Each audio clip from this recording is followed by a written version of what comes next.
Achoo!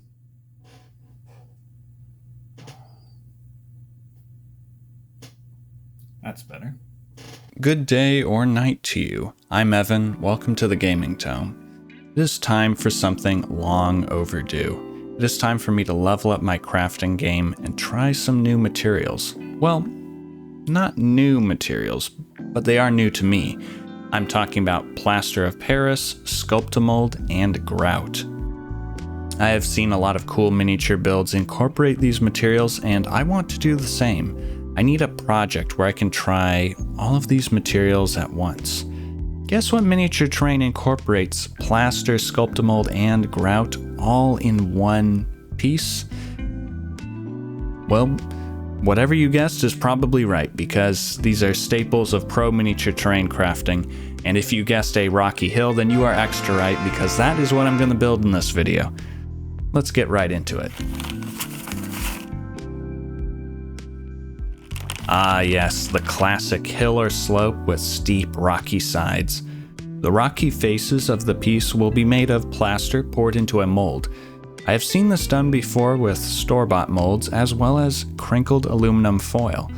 All I have right now is aluminum foil, so that is what I will use. I crinkled up the foil, added a few fissures and dents here and there, and then pinched the corners together. I made a bunch of different molds for rocks with varying shapes. Hopefully, with this many molds, I'll produce enough good-looking rocks to build this piece. The directions are to mix 2 parts plaster powder to 1 part cold water. A little stir later and I am ready to fill in the molds. The consistency of this stuff is like that of a thick soup. I filled the molds and carefully moved them to a plastic container in case of leaks, which, you know, my last project had a leakage problem. Yeah. Some of the foil molds actually had holes in them, but the plaster barely leaked out, which was a happy surprise. As opposed to my previous build. It just leaked all over. 30 minutes later, the plaster had set enough to be removed from the molds. Unwrapping these plaster rocks is like taking the foil off of a piece of chocolate. But do not eat the plaster. It is not chocolate. Don't eat it. Don't do it. This rock looks good. It has less creases and folds. Maybe a little more rounded than I would like, but it'll work. This one is much more harsh in shape. I like it. This one has an air bubble. Not a problem a little chiseling with a screwdriver can't fix. Some of these rocks have too many facets. It seems that I crinkled the foil too much for this. Not all of the rocks were successful, but I have enough good pieces to make this hill. I tested the durability of the plaster by brushing the failed pieces off the table and dropping them on the cold, hard concrete. It scratched and chipped a little, but it did not shatter. Somewhere I got the impression that plaster is fragile. The pieces I tested proved more durable than I was expecting, and that is a plus to this as a crafting material. The plaster needs 3 days to fully cure, which is plenty of time for me to decide upon a shape for my hill. The hill is not going to be made entirely out of plaster. I need to make a substructure to fill out most of the shape. I scoured my garage for throwaway expanded polystyrene, but I could not find any. Darn those manufacturers, they're getting too earth-friendly. I just used a block of 2-inch thick XPS foam. I carved the foam into a crude ramp. This will give plenty of space on the sides to show off the plaster rock faces. This part will be covered up by the end of the project. The filler material does not matter, so long as it is sturdy. I have even seen people assemble a topographical stack of corrugated cardboard to fill in a slope. These are the best from the batch of plaster rocks. Some of them need to be cut down to fit on the sides. I split some of the plaster pieces by gouging a sort of perforated line using a thin screwdriver. I also tried slicing one with my box cutter. That was probably just a fast way to dull the knife, to be honest.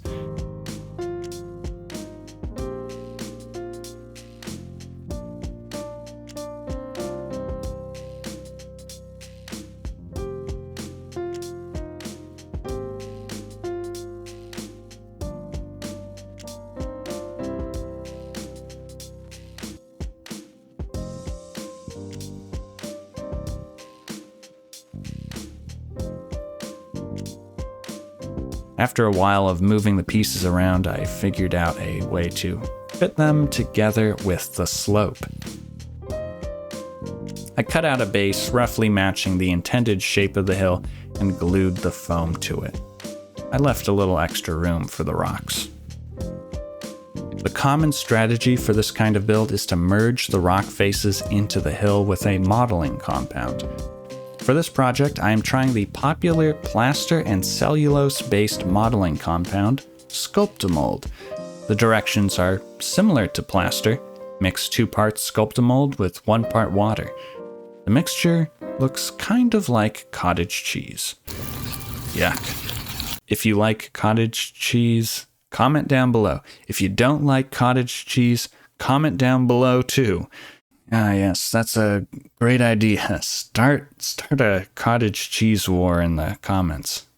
I started scooping up handfuls of this stuff and used it as a glue to attach the plaster rocks to the foam. Once I had all the rocks in place, I got to work filling in the space between the rocks and covering the top of the slope.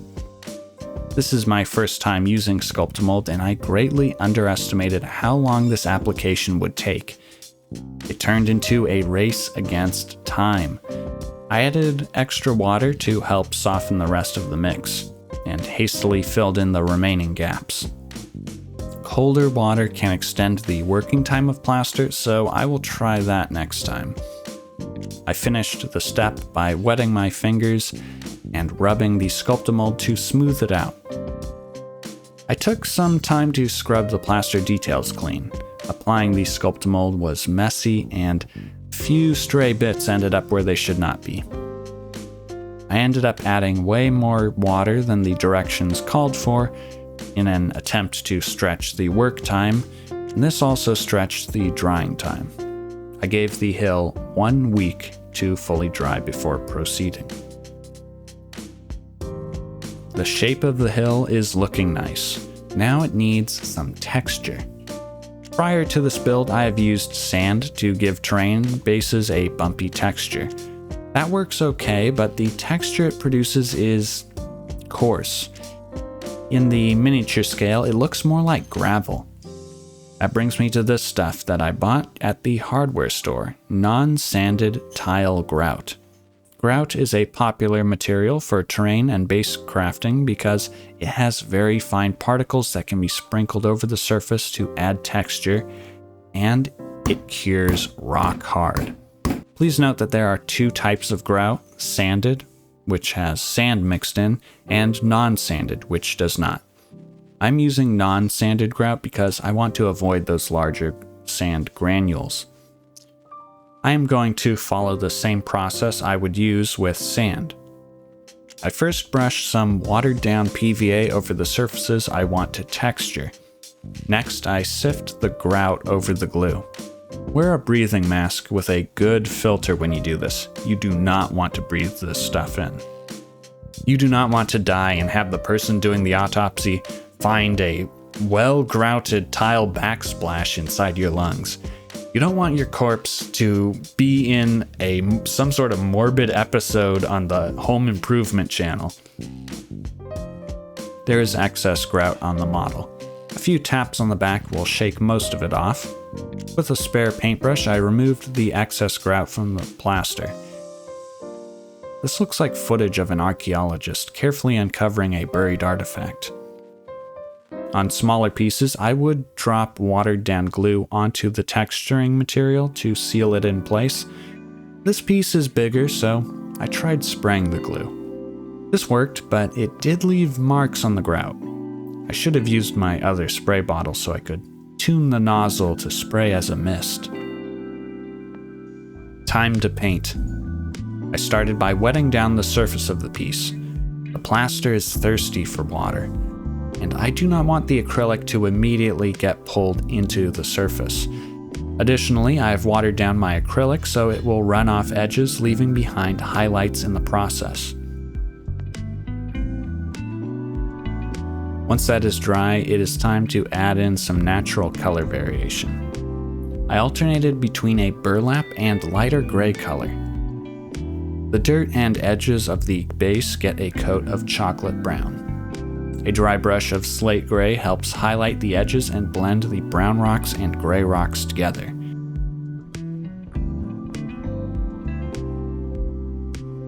At this point, the piece looks awesome, but the recesses need to be darker. I applied a black and brown wash over the entire model. This further blurred borders between the brown and gray portions. A final highlight of slate gray goes over the model. I could have probably skipped the highlight before the wash as its effects were significantly dulled, but it was reassuring to see that preview of what the rocks could look like. I was tempted to stop here because this rocky slope looks like it would be perfect for a wasteland setting, but I have a plan and I want to stick to it. I want to add grass in the form of flock. I carefully applied some watered down glue around the edges of the rock and in a messy patchwork over the dirt. I should have added less water to the glue so I could better control where the flock will stick. Next, I sprinkled a mix of various shades of flock over the glue. In similar fashion to the grout, I shook off the excess and finished the piece with a spray of watered down glue.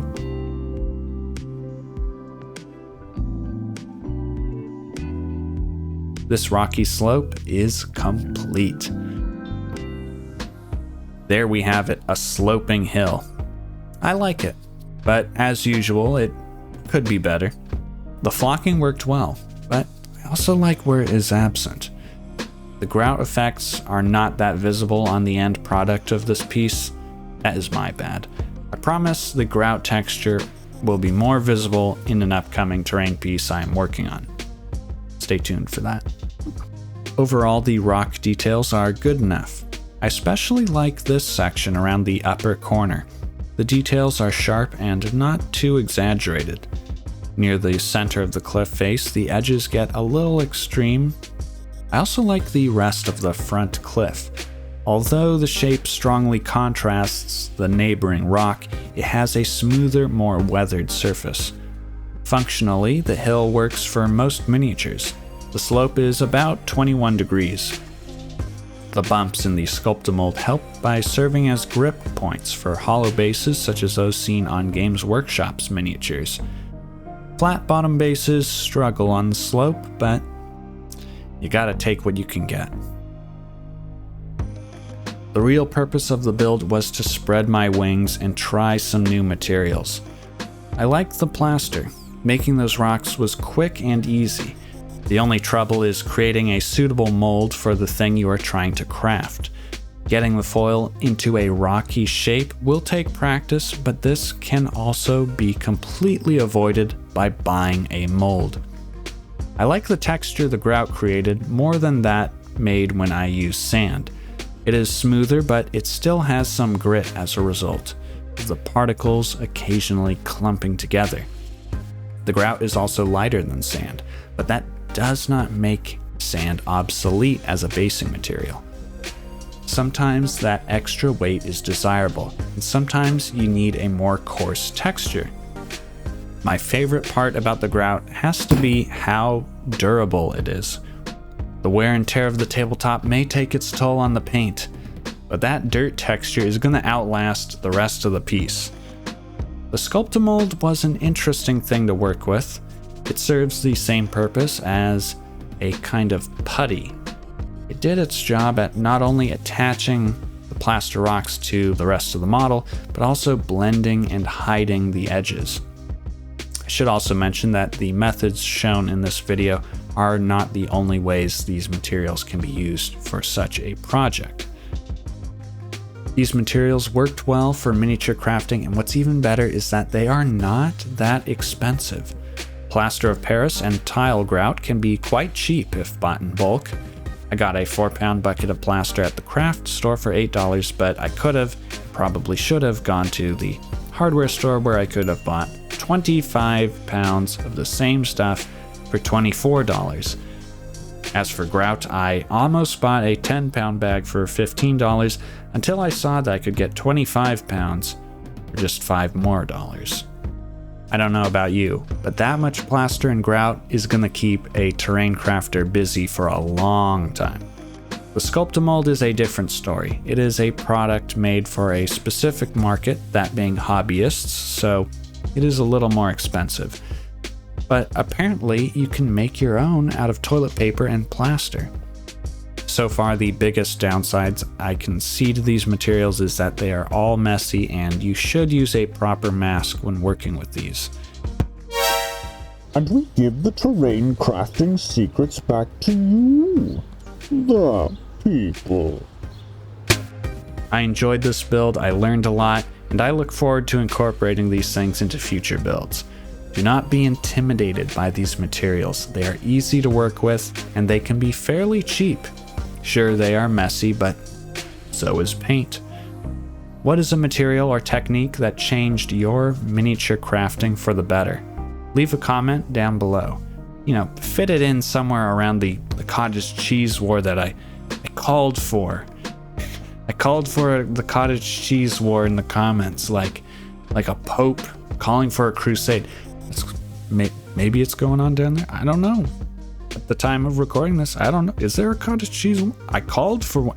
I called for a cottage cheese war. If you enjoyed the video, leave a like. If you did not, then tell me why. I'm always looking for ways to improve. If you want to see more content, then climb that hill and press the subscribe button. Thank you for watching, and until next time, keep making and keep playing. Have a good one.